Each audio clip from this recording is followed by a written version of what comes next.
ഭാരതത്തിന്റെ ഹൃദയഭാഗമായ ഡൽഹിയിലെ റെയ്സീന കുന്നുകളിൽ തലയുയർത്തി നിൽക്കുന്ന രാഷ്ട്രപതി ഭവൻ കേവലം ഒരു നിർമ്മിതിയല്ല, മറിച്ച് ഇന്ത്യയുടെ അധികാരത്തിന്റെയും ചരിത്രത്തിന്റെയും പരിവർത്തനത്തിന്റെയും സാക്ഷിയാണ്. ബ്രിട്ടീഷ് ഭരണകാലത്ത് വൈസ്രോയിയുടെ വസതിയായി പണിതീർത്ത ഈ മഹാസൗധം സ്വതന്ത്ര ഇന്ത്യയുടെ പ്രഥമ പൗരന്റെ വസതിയായി മാറിയപ്പോൾ തന്നെ അതൊരു സാംസ്കാരികമായ വീണ്ടെടുപ്പായിരുന്നു.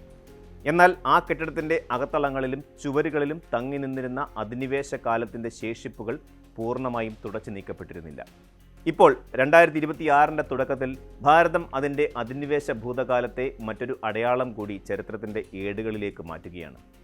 രാഷ്ട്രപതി ഭവനിലെ സെൻട്രൽ കോർട്ട്യാർഡിൽ ദശകങ്ങളായി നിലകൊണ്ടിരുന്ന ബ്രിട്ടീഷ് വാസ്തുശില്പി എഡ്വിൻ ലൂട്ടിയൻസിൻ്റെ പ്രതിമ മാറ്റി അവിടെ സ്വതന്ത്ര ഇന്ത്യയുടെ ആദ്യത്തെയും അവസാനത്തെയും ഇന്ത്യൻ ഗവർണർ ജനറലായിരുന്ന സി രാജഗോപാലാചാരിയുടെ പ്രതിമ സ്ഥാപിക്കാനുള്ള കേന്ദ്ര സർക്കാർ തീരുമാനം വലിയൊരു രാഷ്ട്രീയ സാംസ്കാരിക ചർച്ചയ്ക്ക് വഴിയൊരുക്കിയിരിക്കുകയാണ്. പ്രധാനമന്ത്രി നരേന്ദ്രമോദി തൻ്റെ 131ാമത് മൻ കി ബാത്ത് പ്രസംഗത്തിലൂടെയാണ് ഈ സുപ്രധാന പ്രഖ്യാപനം നടത്തിയത്. അടിമത്തത്തിൻ്റെ മനസ്ഥിതിയിൽ നിന്ന് മുക്തമായ വികസിത ഭാരതം എന്ന ലക്ഷ്യത്തിലേക്കുള്ള പഞ്ചപ്രാൺ എന്ന നിശ്ചയദാർഢ്യത്തിൻ്റെ ഭാഗമായാണ് അദ്ദേഹം ഈ നീക്കത്തെ വിശേഷിപ്പിച്ചത്. സ്വാതന്ത്ര്യം ലഭിച്ച് 3/4 നൂറ്റാണ്ട് പിന്നിട്ടിട്ടും ഭരണസ്ഥിരാ കേന്ദ്രങ്ങളിൽ അധിനിവേശ ഭരണാധികാരികളുടെ പ്രതിമകൾ നിലനിൽക്കുന്നതും ഇന്ത്യൻ നേതാക്കൾക്ക് അവിടെ അർഹമായ സ്ഥാനം ലഭിക്കാത്തതും നിർഭാഗ്യകരമാണെന്ന് അദ്ദേഹം ചൂണ്ടിക്കാട്ടി. അധികാരം എന്നത് പദവിയായിട്ടല്ല, മറിച്ച് സേവനമായി കണ്ടിരുന്ന രാജാജിയെ പോലെയുള്ള വ്യക്തിത്വങ്ങൾ രാഷ്ട്രപതി ഭവൻ പോലെയുള്ള മഹത്തായ ഇടങ്ങളിൽ ആദരിക്കപ്പെടേണ്ടതുണ്ട് എന്ന ബോധ്യമാണ് ഈ തീരുമാനത്തിന് പിന്നിൽ. ഫെബ്രുവരി 23-ന് രാജാജി ഉത്സവ് എന്ന പേരിൽ നടക്കുന്ന ആഘോഷങ്ങളുടെ ഭാഗമായി രാഷ്ട്രപതി ദ്രൗപദി മുർമു ഈ പുതിയ പ്രതിമ അനാവരണം ചെയ്തതോടെ ഭാരതം അതിൻ്റെ ചരിത്രപരമായ അടയാളങ്ങളെ പുനർനിർവചിച്ചിരിക്കുകയാണ്. എഡ്വിൻ ലൂട്ടിയൻസ് എന്ന പേര് ഇന്ത്യയുടെ ആധുനിക ചരിത്രവുമായി അവിഭാജ്യമായി ബന്ധപ്പെട്ട് കിടക്കുന്നു. ലൂട്ടിയൻസ് ഡൽഹി എന്നറിയപ്പെടുന്ന ഇന്നത്തെ ന്യൂഡൽഹിയുടെ ശില്പികളിൽ പ്രധാനിയായിരുന്നു അദ്ദേഹം. 1911-ൽ ബ്രിട്ടീഷ് ഇന്ത്യയുടെ തലസ്ഥാനം കൽക്കത്തയിൽ നിന്ന് ഡൽഹിയിലേക്ക് മാറ്റാൻ തീരുമാനിച്ചപ്പോൾ പുതിയ നഗരം വിഭാവനം ചെയ്യാൻ നിയോഗിക്കപ്പെട്ടത് എഡ്വിൻ ലൂട്ടിയൻസും ഹെർബർട്ട് ബേക്കറും ചേർന്ന ടീമായിരുന്നു. അതിവിശാലമായ റോഡുകൾ, ഹരിതാഭമായ ഉദ്യാനങ്ങൾ, യൂറോപ്യൻ വാസ്തുവിദ്യയെ ഇന്ത്യൻ ശൈലിയുമായി സമന്വയിപ്പിച്ച് കെട്ടിടങ്ങൾ എന്നിവ ലൂട്ടിയൻസിൻ്റെ പ്രത്യേകതയായിരുന്നു. പ്രധാനമന്ത്രി ഭവൻ, അതായത് അന്നത്തെ viceroy house, India gate, parliament house തുടങ്ങിയ നിർമ്മിതികൾ ലൂട്ടിയൻസിൻ്റെ വൈദഗ്ധ്യത്തിൻ്റെ അടയാളമായി ഇന്നും നിലകൊള്ളുന്നു.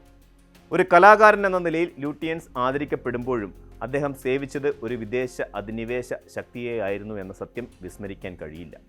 അതുകൊണ്ട് തന്നെയാണ് അദ്ദേഹത്തിൻ്റെ പ്രതിമ ഭരണസ്ഥിരാ കേന്ദ്രത്തിൻ്റെ അകത്തളങ്ങളിൽ നിന്ന് നീക്കം ചെയ്യപ്പെടുന്നത് ഒരു വൈകാരികമായ വിഷയമായി മാറുന്നത്.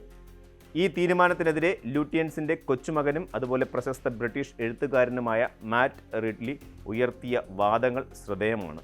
തൻ്റെ മുത്തച്ഛൻ ഒരു വൈസ്രോയിയോ രാഷ്ട്രീയ ഭരണാധികാരിയോ ആയിരുന്നില്ലെന്നും കേവലം ഒരു വാസ്തുശില്പി മാത്രമായിരുന്നുവെന്നുമാണ് അദ്ദേഹം വാദിക്കുന്നത്. പ്രതിമ നീക്കം ചെയ്യുന്നത് നിർഭാഗ്യകരമാണെന്ന് വിശേഷിപ്പിച്ച അദ്ദേഹം താജ്മഹലും മറ്റ് മുഗൾ നിർമ്മിതികളും അധിനിവേശക്കാരുടേതല്ലേ എന്ന പ്രകോപനപരമായ ചോദ്യവും ഉയർത്തി. ചരിത്രപ്രധാനമായ കെട്ടിടങ്ങൾ പണിത കലാകാരന്മാരെ അവരുടെ രാഷ്ട്രീയ പശ്ചാത്തലത്തിൻ്റെ പേരിൽ ശിക്ഷിക്കുന്നത് ശരിയാണോ എന്ന ചിന്ത റിഡ്ലി പങ്കുവച്ചു.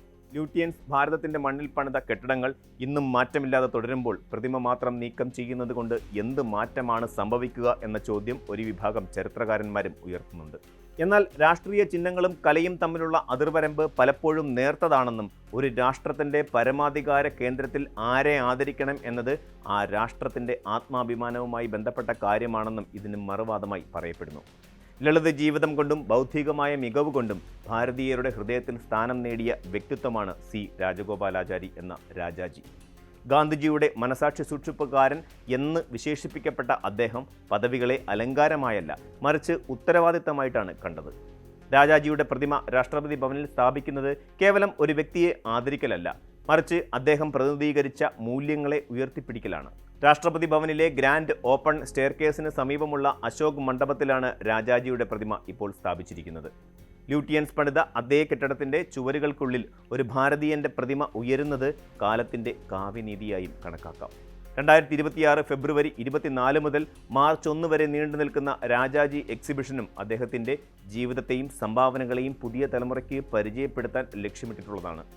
ഈ മാറ്റം ഒരു ഒറ്റപ്പെട്ട സംഭവമല്ല, മറിച്ച് കഴിഞ്ഞ കുറച്ച് വർഷങ്ങളായി ഭാരത സർക്കാർ നടപ്പിലാക്കിക്കൊണ്ടിരിക്കുന്ന ചരിത്രപരമായ പുനർനിർമ്മാണത്തിൻ്റെ ഭാഗമാണ്. രാജ്പഥ് എന്ന പേര് കർത്തവ്യപഥ് എന്നാക്കി മാറ്റിയതും സുഭാഷ് ചന്ദ്രബോസിൻ്റെ പ്രതിമ ഇന്ത്യ ഗേറ്റിൽ സ്ഥാപിച്ചതും ഇന്ത്യൻ നാവികസേനയുടെ പതാകയിലെ കൊളോണിയൽ ചിഹ്നങ്ങൾ മാറ്റിയതുമെല്ലാം ഇതിൻ്റെ തുടർച്ചയാണ്. നാം ശ്വസിക്കുന്ന വായുവും നാം സഞ്ചരിക്കുന്ന വഴികളും ഭാരതീയതയെ ഉൾക്കൊള്ളുന്നതാകണം എന്ന ചിന്തയാണ് ഇവിടെ പ്രവർത്തിക്കുന്നത്. ചരിത്രം എന്നത് കഴിഞ്ഞുപോയ കാര്യങ്ങൾ മാത്രമല്ല, അത് വരാനിരിക്കുന്ന തലമുറകൾക്കുള്ള വഴികാട്ടി കൂടിയാണ്.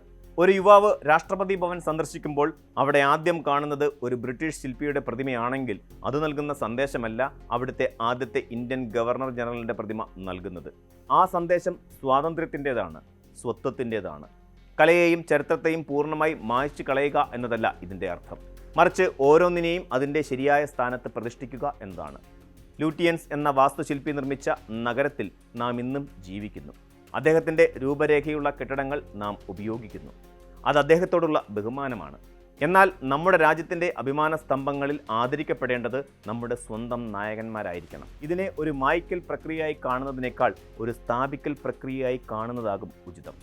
അധിനിവേശ സ്മരണകളെ മ്യൂസിയങ്ങളിലേക്കോ ചരിത്ര പുസ്തകങ്ങളിലേക്കോ മാറ്റുകയും ജീവിക്കുന്ന ഇടങ്ങളിൽ നമ്മുടെ നായകന്മാരെ പ്രതിഷ്ഠിപ്പിക്കുകയും ചെയ്യുക എന്ന നയമാണ് ഇവിടെ നടപ്പിലാക്കുന്നത്. സി രാജഗോപാലാചാര്യയുടെ പ്രതിമ രാഷ്ട്രപതി ഭവനിലെ അശോക് മണ്ഡപത്തിന് സമീപം ഉയർന്നു നിൽക്കുമ്പോൾ അത് ഭാരതത്തിൻ്റെ ആത്മവിശ്വാസത്തിൻ്റെ അടയാളമായി മാറുകയാണ്. മാറ്റ് റിഡ്ലി ഉയർത്തിയ വാദങ്ങൾ ഒരു കുടുംബാംഗത്തിൻ്റെ വികാരമായി കാണാമെങ്കിലും ഒരു രാഷ്ട്രമെന്ന നിലയിൽ ഭാരതത്തിന് അതിൻ്റെ ചിഹ്നങ്ങളിൽ തീരുമാനമെടുക്കാനുള്ള പരമാധികാരമുണ്ട്.